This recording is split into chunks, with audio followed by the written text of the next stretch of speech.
Hey everybody, CW here, Card Wolf, because I am always on the hunt for great cards. And today, I wasn't planning to do a video at all, but my son came home from kindergarten and reminded me that today is Read Across America Day, when everybody is encouraged to read to themselves, to their kids, to whomever they want. And I'm not going to I am going to read just a couple of quick paragraphs from this book, but the main purpose of this is, since I was reminded it's Read Across America Day, I thought I would take this opportunity to tell you a little bit about my favorite book about sports that I've ever read. And I read a lot of books. If you could walk around my house, you'd see that there are bookcases in literally every room of the house that isn't a bathroom at this point. And I put them in the bathroom too, but the books would get damaged. So I did live in an apartment once where I had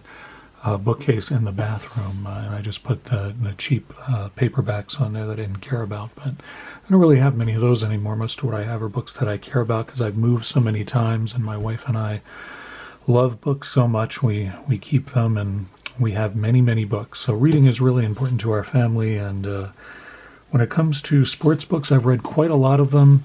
But this one by Lawrence Ritter, called The Glory of Their Times, is, in my opinion, the absolute best book on any sport that I've ever read. It's about baseball, and you can see the former pitcher Red Barber says it's the single best baseball book of all time. I agree with him about that.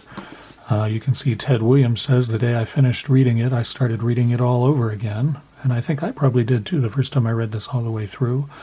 It's got great reviews from just about everywhere you can think of. It's just a fantastic book. The primary focus of this book is on the early days of baseball around the turn of the century, and for a couple of decades after that. It's during the time of Ty Cobb and Babe Ruth, and before that, actually.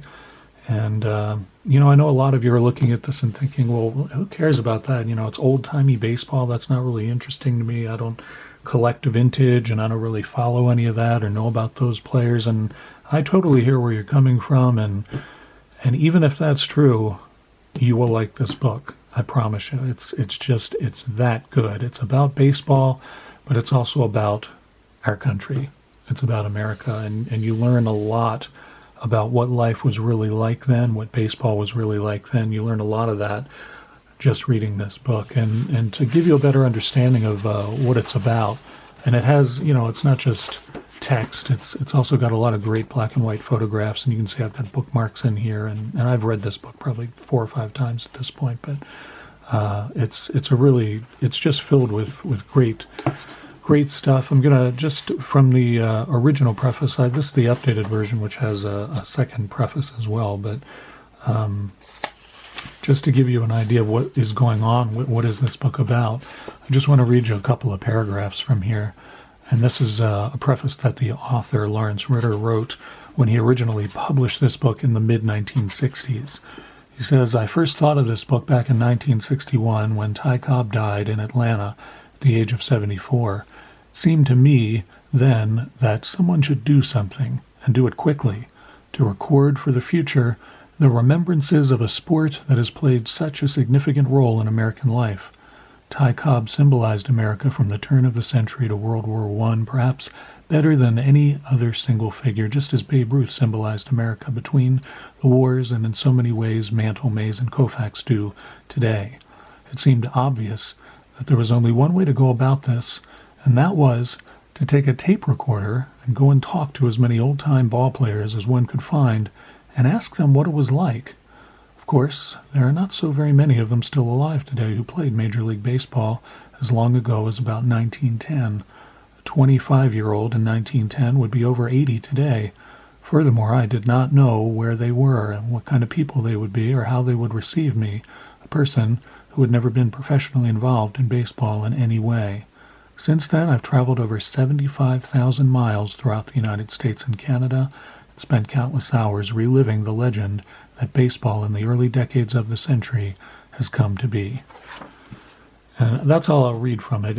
The introduction is great. It goes on at length more about who he talked to and what he did, And that was what he did. I mean, he went around and interviewed baseball players, all the ones that he could find that were still alive from the early days of the game.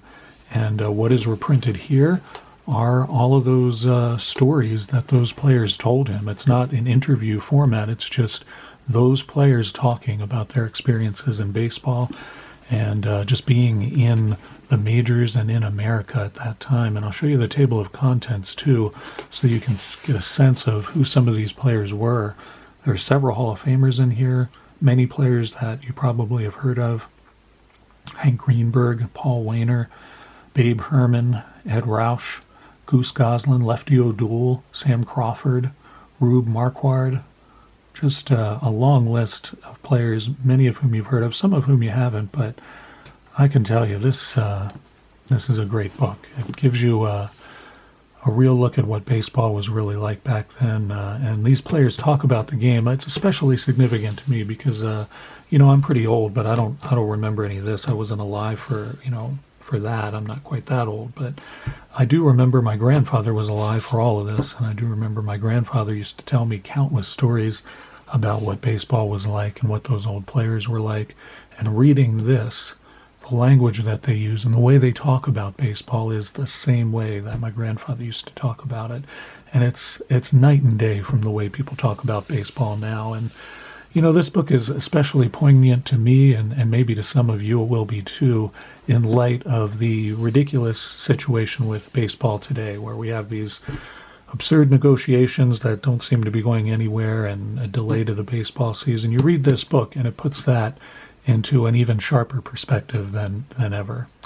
So that's all I wanted to do today. Like I said, I wasn't planning to make a video today at all, so I just wanted to do something short on Read Across America Day about my very favorite book about any sport that has ever been printed, and it's this one, The Glory of Their Times. And if you've never read it, I can't recommend it highly enough if you have any interest in baseball, not just vintage baseball, but baseball. This is a book you will treasure and never forget. So I hope that this has introduced you to something new, or if you've already read this, maybe it'll make you go and pick it back up off the shelf today and flip through it. I know I'm probably going to do that. And hope you guys are having a great week, and I'll be back with you probably tomorrow with another video where I actually open some cards. And as always, happy collecting.